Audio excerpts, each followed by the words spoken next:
Hi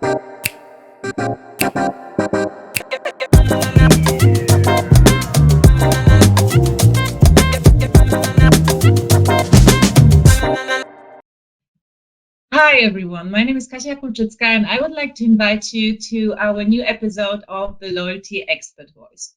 Today we have a special guest with us. He's an expert in the field of loyalty, especially in mobile loyalty.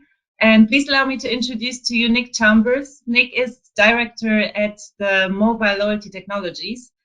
But I would like Nick to introduce himself. So, hi Nick, thank you for being with us. And can you tell us a little bit about yourself and about your experience in the loyalty field? Of course, Cassia. Thanks for having me on this webinar. It's a real pleasure for me to speak.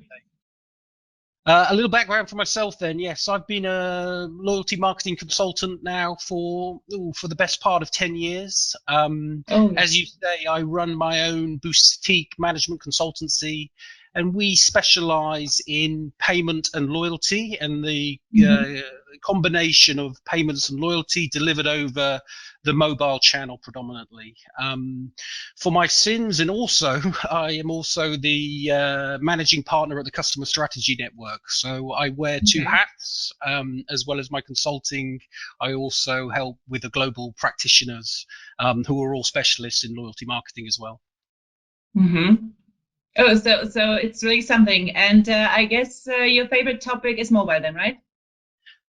My favorite topic is changing customer behavior profitably. But I find that over the mobile channel, and especially nowadays, is the best way to achieve that goal. Okay, good. So let's just dive deep. And let's start with a topic which is quite up to date. So what do you think about associating loyalty with payment services and hiding those payment processes from the customers, like, for example, Amazon is doing? Yes. I mean, like I said in the intro, that is, my belief that, payments and loyalty and promotions should all be seamlessly linked. I believe that the customer expectation nowadays is for a single process in terms of payment, and then to have their offers and promotions and ongoing loyalty associated with that process. I think the times of standalone loyalty programs that are separate to the payment process are long gone. And I think there's some real good evidence around that, especially around the payment processors. People like Adyen, they are offering merchants a single customer view as in addition to the payment process. And then PSPs like Ingenico with their Tap and Connect loyalty program, they're now offering that as part of their suite of payment services. Okay, so when there is a saying right now that the new loyalty is mobile. So what do you think is meant by that? Does that mean that if, for example, somebody does not have a smartphone, if they are not using any applications, they cannot be member of a B2C program? Yeah, it's interesting. I mean, I usually try and separate the mobile application, so the payment, the digital wallet, the loyalty promotions piece, against the device itself. I think when we say lots of people have the mobile device and that's their preferred method of accessing web content or social content or messaging content, and I think that's separate to applications built around loyalty that sit within the mobile app. But I do think that there are some legacy programs out there. So those programs that were first started as card programs, they are still habitually, consumers are using those cards to identify themselves at the point of sale or to receive their rewards. And I think it's very difficult for those programs to migrate onto a mobile platform because the behavior of their customers are so entrenched in using the card. I think really, if you're starting a new program, you should be looking at it from a mobile first perspective. I think that's really my thinking on this. Right. I think a good example is Payback in Germany, because the program has been on the market for over 20 years now, and it's just they are trying, but it's difficult to change the processes if the customers are used to it. Okay, so you're saying new programs should adopt the mobile approach first. So what does mobile give us? What do mobile application give us? Is it only the payment possibility behind that we should be focusing on? Well, I mean, it's interesting. This is, relevant to, how a traditional loyalty program works in terms of the identification of the member at the point of purchase. And I think the mobile device is a good way to identify yourself, opposed to having a card or some other token. Right. We all carry the mobile phone. So when I go to the point of purchase to say, hey, I'm a member of this program, it makes sense from a customer perspective that it is part of that, as part of that journey. So I think in terms of mobile first, it's around the identification and the reward of consumers within traditional programs. But I also think the digital wallets, so the move to have your payment and your passes and your tokens in terms of airport passes or gift cards all within the wallet, that gives opportunities for loyalty programs to move away from traditional schemes as we've seen, and to really be more innovative.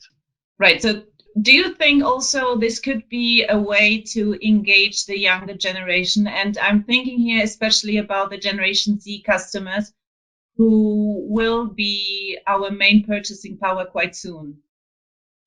Yeah, a great question. I mean, I think it's very difficult for Generation Z customers to sit within a traditional loyalty process. So this concept of identifying themselves at the point of purchase, and then looking at a rewards catalog and choosing a redemption that they feel is personalized for them. I think those days are gone for Generation Z. And I think that's true, I guess. Yeah, I think this is again the big opportunity for loyalty vendors and program operators to really be more innovative in terms of how they see a change of behavior, where those Generation Z customers are spending their time. And for me, that's on social networks, that's on for messaging platforms, and that's really where the loyalty schemes of the future need to sit. And how they influence behavior is different to what we might consider a loyalty program as we go into a bricks and mortar store. I don't think that's Generation Z really is going to be engaged in any kind of loyalty program that works along those lines. Well, it will be interesting to see, right? So we don't have any statistics yet. Let's wait for them. But yes, it will be quite interesting, I guess. Okay, so one more question, Nick. What, in your opinion, will be the impact on the program statistic if we implement a mobile application into our loyalty program? Yeah. I mean, this is interesting. We just touched upon this previously when you mentioned the payback right. Scheme, and how difficult it is when you have a traditional card-based scheme to migrate people to mobile.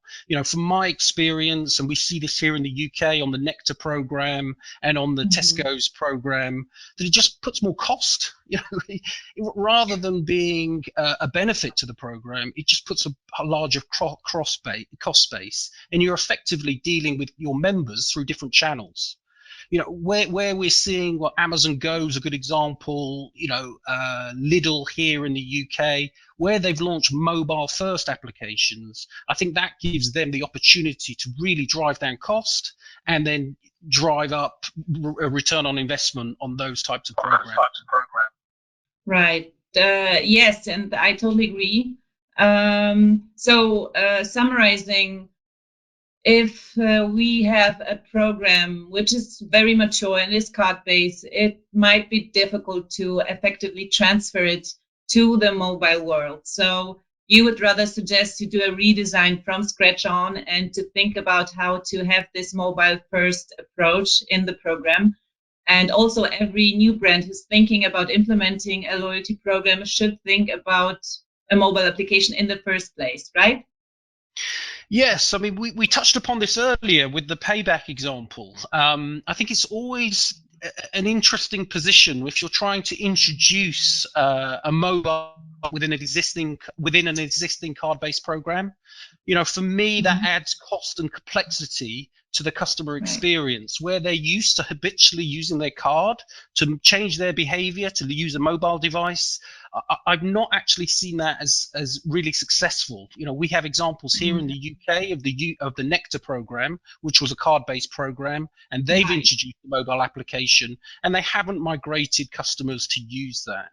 I think a good example is those brands like Amazon Go and Lidl and Tesco's Pay now that have adopted a mobile first approach and added a loyalty element within that proposition. I think they're a lot more successful in terms of trying to drive return on investment, because they can really drive down costs and hopefully drive up revenues based on that new customer journey.